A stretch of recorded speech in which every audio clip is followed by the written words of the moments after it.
Hi guys, it's Carol. I feel so much better today. I'm gonna make it now. Um, I really feel about 75% better, so hallelujah. Um, it's been a long week. I let's, let's see. I went to Walmart at noon on Monday, and by 3 I was sick. So Monday to Tuesday, Wednesday, Thursday, Friday. Oh, this is only the fourth day. But I tell you, I felt like I've been sick for 2 weeks. I mean, it just felt that way. And, pardon me, uh,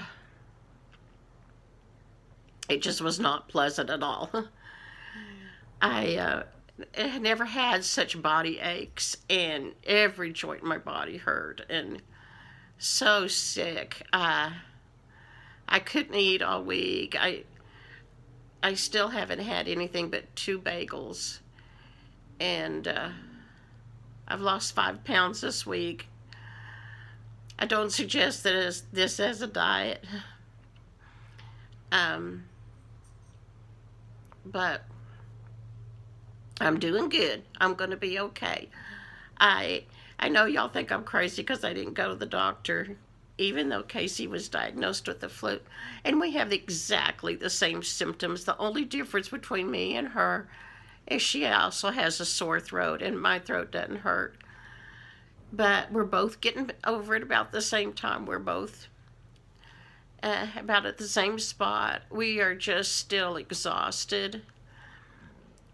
I got up and got a shower, and that took everything. That's probably going to be my accomplishment for today. That just took everything I had, but um, pardon me. But I'm okay. And I tell you, before I started this YouTube channel, I had no idea how isolated I was. I mean, I was perfectly happy because I have my family and I'm in constant contact with them, you know, all the time. We're just real close, and um, it never occurred to me that I'm horribly isolated until I was sick, and I got so many get well wishes from you guys and good thoughts and prayers from so many of you that it just blew my mind that somebody out there cares enough to take a minute or two and just send me a message telling me get well soon. That you guys are just wonderful to me. That's the only thing I can say is you guys are wonderful to me, and I appreciate it so much. I have a story to tell you. I take this drug, citalopram, which is a generic for Celexa. I have taken that since the 1990s. I've taken this drug forever. And I go see a psychiatrist at this mental health clinic. I've been going there until, I've been going there since 2011. That's when my insurance ran out, and I could no longer go to a psychiatrist's office. But this mental health clinic's wonderful.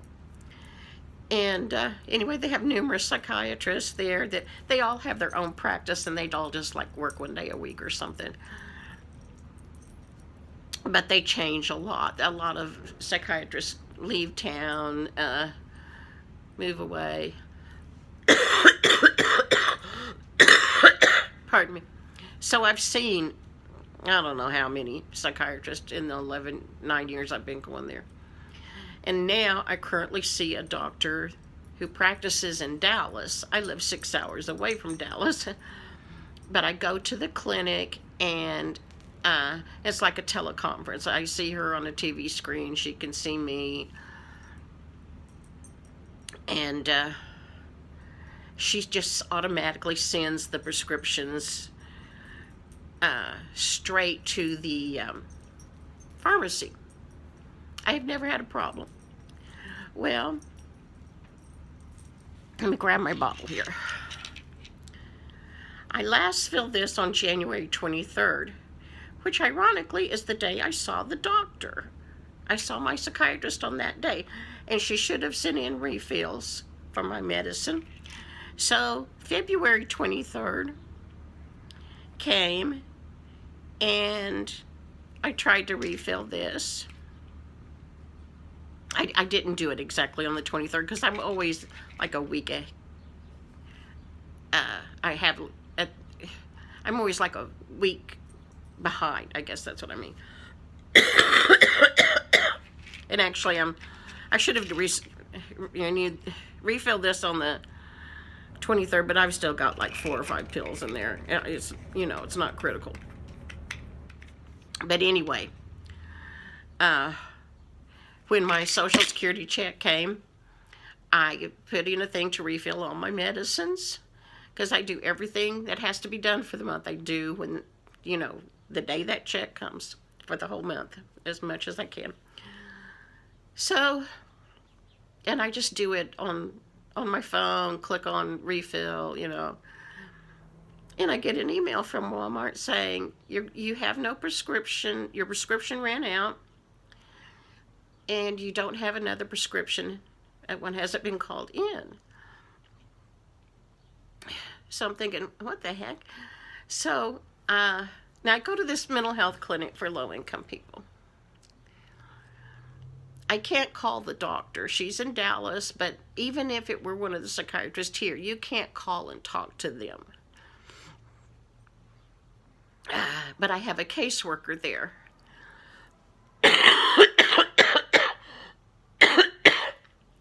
Pardon me. So I called her. Her name's Natalie, sweetest young woman on earth, just sweet as she can be. And I called her and I said, Natalie, I've got a problem. I tried to refill my citalopram, and they say I don't have a prescription. And I told her I saw Dr. Sanchez on January 23rd. And she always sends in the refills. So she says, oh, well, let me check. And she pulls up my records, and, she can see it. And she said, now, what drug is it? And I told her, and she said, when'd you have that refilled? And I said, the one I've got, I had it refilled January 23rd. But at the 1st of March, I tried to renew it, and there's not a new prescription. I mean, I knew this one was, it says no more refills. But there's always been a prescription there. She said, well, we don't have a record that you've ever taken that. No one at this clinic's ever prescribed that to you. I mean, what the heck? I have taken this since the 1990s. Every psychiatrist I've seen at that clinic has had me on this drug. It's one of the ones that keeps me from bawling all day long. I mean, I have 2 medications, and they're both very important that I take them because I'm just turned into a blubbering, massive vegetable. And she said, no, we don't have any record of you being on that drug. This is a mental health clinic. I know she's thinking, this lady is off her rocker. She thinks she takes this drug, and she doesn't. Yes, I do. I told her I will take a picture of this label on this bottle and send to you. I'll take a screenshot of my refill history on Walmart and send to you. But yes, the doctors there have always prescribed this for me. I've been on it forever. And I know it's a computer glitch. It's got to be. And she said, well, okay. And all the while, I'm talking to her on the phone, trying to understand her, and she's very soft-spoken, and, I'm hearing impaired. But I can't send them an email. They don't allow patients and employees to email each other. Which stinks for people who are hearing impaired. it stinks for people with hearing impaired. They should have one email set up. It's not like I want to email her every 6 minutes about anything. But anyway, that's another story. So my only way of contacting anybody there is to call and go through my caseworker. And then she said to me, you'll have to call the nurse's line and tell her. Okay. And then she says, do you have voicemail? And I said, yes. And she said, on your announcement, do you say your name? No. And she says, well, the nurse cannot leave a message from this clinic about prescriptions or appointments unless on your voicemail you state your name, your full name. I'm sick as a dog. I don't feel like going in and changing it. I don't even know how my son set it up for me. I'm not good at technical things. And I just flat don't feel good, don't feel like doing it. So I told her, okay, I'll see what I can do about that. And I didn't do anything for a day or two because I was just so sick. I didn't even tell my kids until yesterday. I told Casey. And she said, well, why don't you call the nurse's line and ask her to call me and give me the message? Okay, so yesterday I called the nurse's line, explained everything to the recording. Don't get to talk to a person, you get to get it recorded. Explained the whole deal and said, please call my daughter, Casey, at this number. Well, it's almost noon my time, and that was yesterday when I did the call. They have not called yet. They've had like 24 hours. But I just thought, what do you mean you don't have a record of me taking that? I guess it's just a computer glitch, but seriously?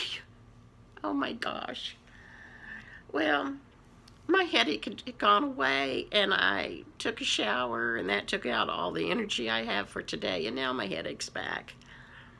So I'm going to get off the phone, but I want y'all to know I am so much better. I just am so much better. I'm going to be just fine. And what I was going to tell you is Casey and I had absolutely the same symptoms. I mean, every single one, except she has a sore throat and I don't. But I didn't go to the doctor because I just felt like I could take care of myself. First of all, go back and look at my budget. I did that living on Social Security thing. Look at my budget. You see money in there to go to the doctor? No. That's the first thing why I always try to take care of myself. There's no money to go to a doctor. And I'm not going to ask my kids to pay for me to go to a doctor. I'm just not. And then Casey went on Monday, she sat in an overcrowded waiting room full of sick people for over 2 hours before they took her back to an exam room. I can't do that. My immune system is too poor. I could not go sit in a room packed full of sick people. And you know what? Casey and I have the exact same symptoms, same temperatures, the whole 9 yards, and we're getting better at the same rate. We're both going to be fine. So I just take care of myself unless it's an absolute necessity, like if I had a broken bone or I need a prescription, like for my thyroid and my mental illness. Oh, I have to go later this month. I have to go see her, my doctor, out getting my thyroid medicine. So that's coming up. But that's my one time a year. I definitely go to a general practitioner. But anyway, I'm going to go now. But I appreciate you guys. I have never in my life had so many people send me messages giving me, saying they're praying for me, good thoughts, get well soon. I have never in my entire life had so many people be so nice to me. So thank you guys so much. I just really appreciate it. It made me feel good. I'll talk to you tomorrow. Bye.